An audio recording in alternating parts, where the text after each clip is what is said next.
10 जून से ही महाराष्ट्र की सियासत में लगातार भूचाल सा आया हुआ है।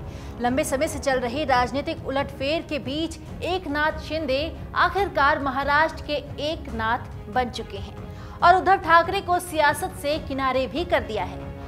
बीते दिनों से तमाम तरह की बयानबाजियां हो रही हैं, टेस्ट पर टेस्ट हो रहे हैं, लेकिन सभी तरह के टेस्ट में अभी तक एकनाथ शिंदे पहले पायदान पर हैं। वहीं शिंदे की जीत के बाद से एनसीपी नेता शरद पवार के मन में भी उथल-पुथल मची हुई है।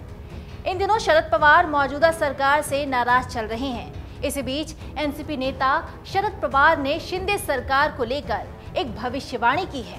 वो क्या है, आइए जानते हैं।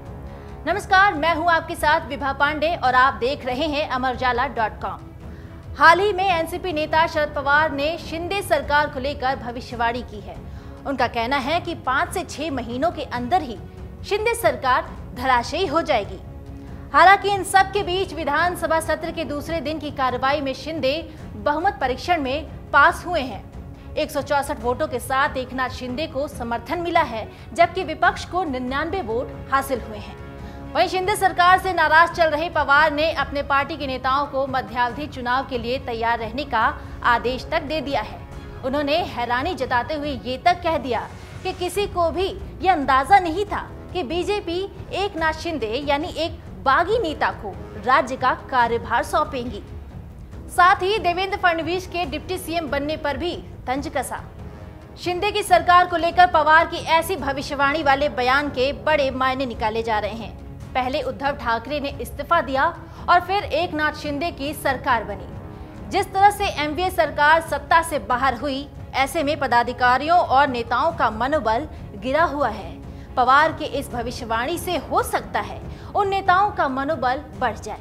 दूसरी ये वजह हो सकती है कि शिंदे की सरकार में ऐसे कई विधायकों को हो सकता है उनके मन माफिक मंत्री पद ना मिले।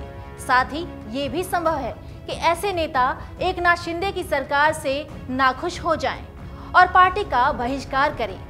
और इसी संभावनाओं का अंदेशा लगाते हुए पवार ने ऐसी बयानबाजियां दी हैं कि कहीं शिवसेना से बागी हुए एकनाथ शिंदे को ही भविष्य में अपने नेताओं के बागी व्यवहार का सामना करना पड़ जाए, और अगर ऐसा हुआ तो शिंदे सरकार खतरे में आ सकती है।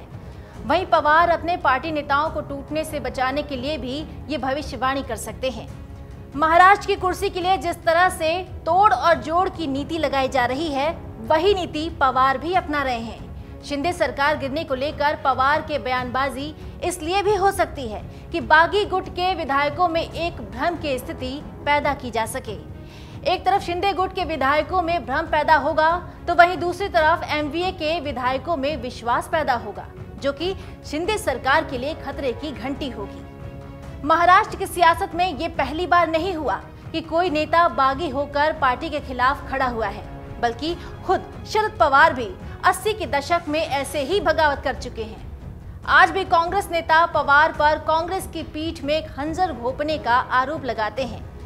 ऐसे में पवार को ये अंदाजा है कि कैसे किसी पार्टी का उलटफेर करना है और कब किसकी कुर्सी खतरे में पड़ सकती है।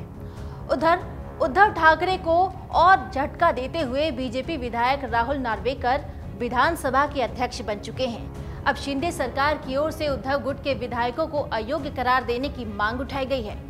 शिंदे गुट के चीफ व्हिप भारत गोगावाले ने नए स्पीकर से शिकायत की है। शिंदे गुट की ओर से कहा गया है कि आदित्य ठाकरे समेत 16 विधायकों ने व्हिप का उल्लंघन किया है, इसलिए उनकी सदस्यता रद्द की जाए।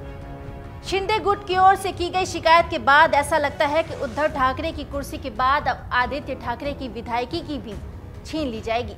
फिलहाल महाराष्ट्र की सियासत में मौजूदा हालत को देखते हुए ये तो नहीं लगता कि शिंदे सरकार आने वाले समय में गिर जाएगी। अब पवार की भविष्यवाणी कितनी सच होगी और उनके गेम का अगला प्लान क्या होगा? क्या एकनाथ शिंदे की सरकार गिरेगी या फिर पिता के साथ साथ बेटे आदित्य ठाकरे की भी विधायकी हाथ से चली जाएगी? अब ये तो आने वाला वक्त ही बताएगा। डाउनलोड करें अमर उजाला ऐप और पाएं खबरें लगातार। अगर आप ये वीडियो YouTube पर देख रहे हैं तो हमारे चैनल को सब्सक्राइब करें और बेल आइकन को दबाना ना भूलें। अगर आप Facebook पर ये वीडियो देख रहे हैं तो हमारे पेज को लाइक करें।